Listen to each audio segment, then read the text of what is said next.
สูงลุกซาซาพบใกล้ๆได้หลายไปเวลาเทเวลา180 ล้านออก200วันที่งานลงถูก3 2แต่เที่ยงแรงนี่พอเลยเอาหนี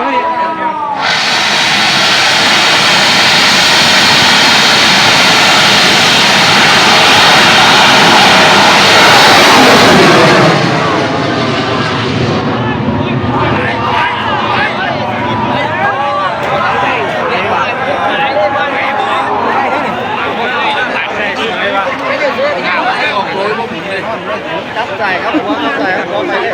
สู้ตัวไปเลยไปแยกไปมันนิ่งแยกหน่อยไปแยกอ้อนใจบ่ได้เลยต้องตุ่นถึงห้างแง่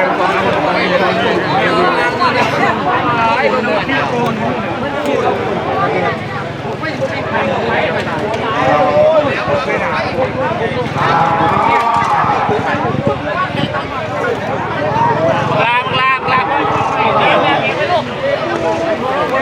งัดถึงได้น่ะ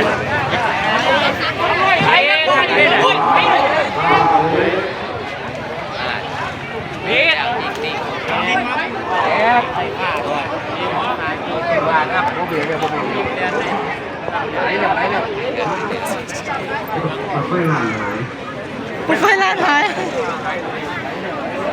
โอ้ยกันไงหายมันไฟ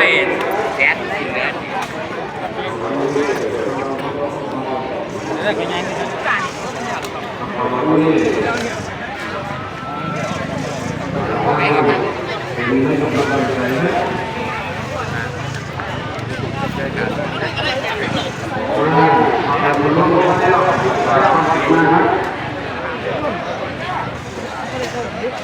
ตาดีใช่ไหม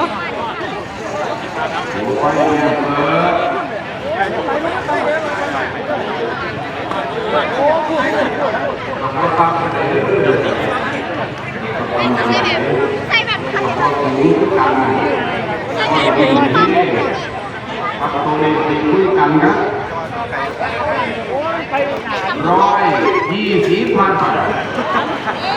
ว่าแต่ลุยที่อยู่เรื่อยทำดีมากมากหางดีได้ดุนได้เฮนะครับหมุนเต็มล้มได้แค่ในงานในความทำ